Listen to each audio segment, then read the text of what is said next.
안녕하세요. 제임스입니다. 여러분은 저축을 하십니까? 투자를 하십니까? 전자화폐 때문에 투자 시장 자체가 많이 알려졌죠. 그리고 최근 코로나 때문에 주가가 요동치다 보니 또 바람이 거세게 불고 있습니다. 그래도 많은 분들이 투자보다는 저축을 더 많이 하시는 것 같아요. 전자화폐가 지금은 예전만큼 뜨겁진 않지만 그래도 계속 하시는 분들이 계시죠. 그리고 최근 주가가 요동치니까 많은 분들이 관심을 갖고 처음 해보시는 분들도 계신데 지금 상황에 투자라고 보기에는 좀 애매한 게 있죠.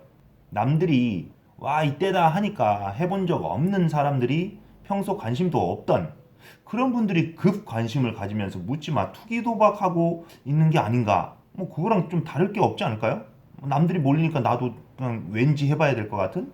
그래서 최근 투자를 하시는데 경제 뉴스를 봐도 잘 모르겠다고 생각되시면 지금 투자가 아닌 투기 도박 하시는 거라 똑같이 생각하시면 되실 것 같아요. 우리 주변에는 아직도 투자보다는 저축하시는 분들이 그래서 많습니다. 그 이유는 저축은 안전하고 원금 손실이 없고 이자가 붙고 투자에 관심이 없고 투자할 돈이 없고 뭐 이렇게 이유를 대십니다. 이 이유들을 가지고 제가 제 생각대로 해석을 한번 해보도록 하겠습니다. 들으시면서 여러분들은 어떤지 생각해 보시면 더 좋겠습니다. 첫 번째, 저축은 안전하다? 은행에서 보장해주는 금액이 1인당 5천만 원이죠. 이 금액에 대해서는 안전한 건 맞습니다. 그래서 5천만 원까지는 원금 손실이 없죠. 예, 그거 맞는 말이죠. 두 번째, 이자가 붙는다? 현재 기준금리가 0.75%입니다. 1년 만기로 1천만 원짜리 적금을 넣게 되면 이자가 현재 2%까지 나오거든요. 그래서 1년에 20만 원 이자 수익인데 한 달에 16,000원 정도가 나오는 겁니다. 그런데 여기서 중요한 게 11개월째 적금을 깨면 16,000원 곱하기 11개월 해서 이자가 나올 거예요? 아니죠. 적금을 시작하면 처음에는 적은 이자가 붙고 점점 시간이 지날수록 이자가 더 높아집니다. 그래서 정말 내가 원하는 이자는 마지막쯤에 나오거든요. 그리고 이자 소득에 대한 세금을 내게 됩니다. 이자에서 세금이 15.4%가 나오는데요. 이자 20만 원 중에서 세금이 38,800원입니다. 1980년도에는 금리가 20% 이상이라서 저축이나 적금을 넣는 게 맞죠. 우리 아버님들 세대에 하던 게 그때는 맞아요. 근데 일단 우리 아버지들의 청년 시절 때 얘기니까 넘어가고요. 세 번째, 투자에 대한 관심이 없다? 이게 참 씁쓸한 내용이죠. 돈 있는 부자들은 돈을 가만히 놔두기 아까워합니다. 그런데 반대로 돈이 없는 분들은 가만히 놔둘 돈이 솔직히 있을까요?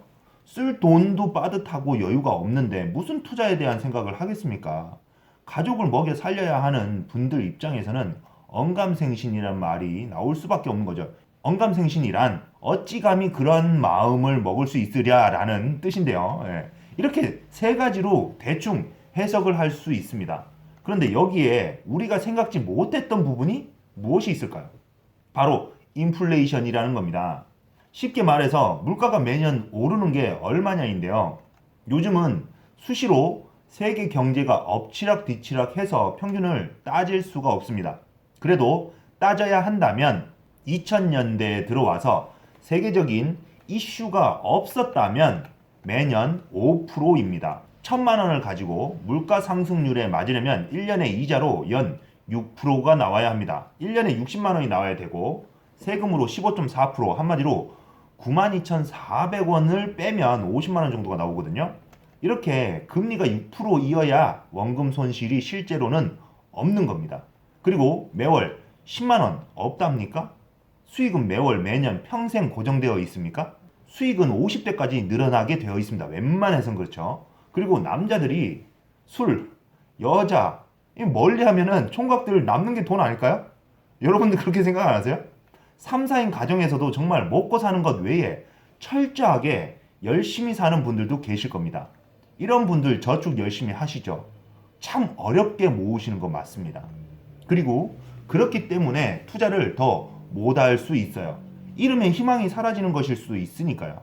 하지만 공부는 해놔야 된다는 겁니다. 평생을 바라봤을 때 분명히 좋은 기회가 옵니다. 그것을 충분히 할 수 있는 상황이 있습니다.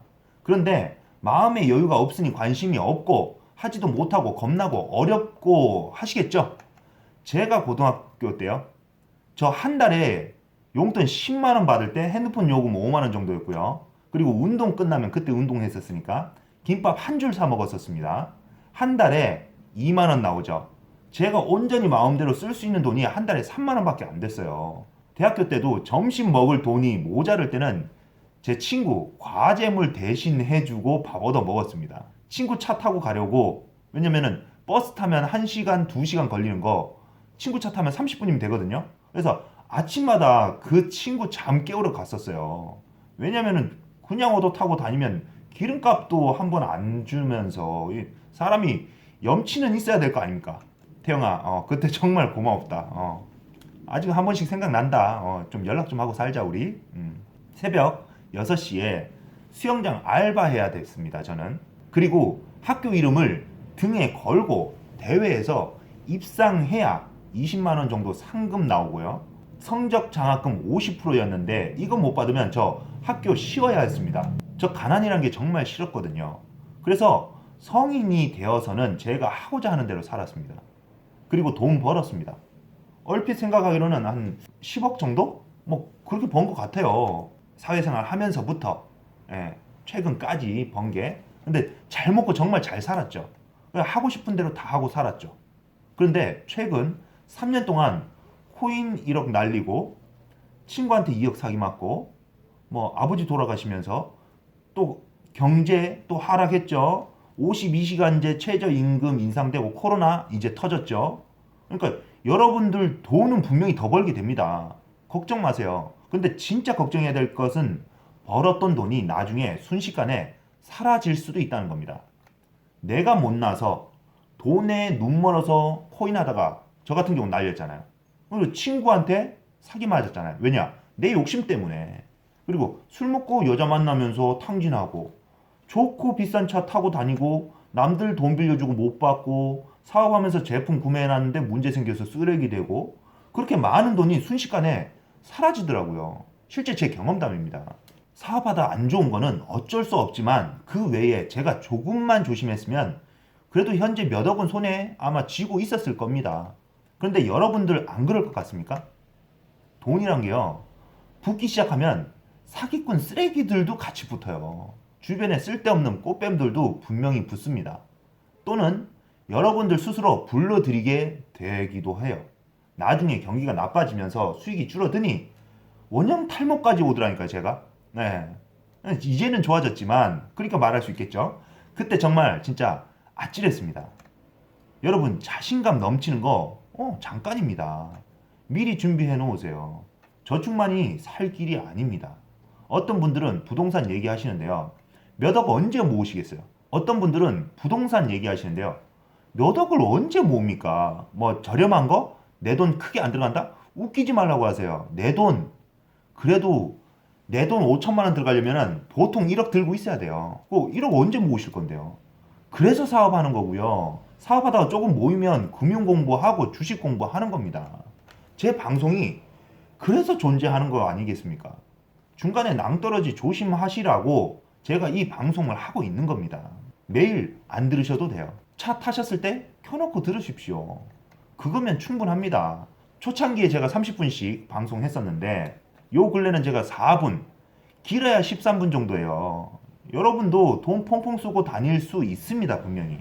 뒤통수 안 맞는 게 정말 중요하죠. 제가 다른 방송에서 말씀드렸던 게 주식도 투자도 안 잃는 게 중요하다라고 제가 말씀드렸었어요. 그건 제가 말한 게 아니고 워렌 버핏 전설 같은 분들이 하시는 말이에요. 근데 저도 정말 공감합니다. 오늘 방송은 여기까지 하도록 하겠습니다. 말이 길어지면 집중 못 하시는 분들이 있으실 것 같아요. 그래서 도움 되셨다면 좋아요, 구독 눌러주시고요. 그리고 알람 설정은 중요하진 않습니다. 혹시 궁금한 점, 좋은 의견 등 댓글 올려주십시오. 그럼 다음 영상에서 뵙도록 하겠습니다. 안녕히 계세요.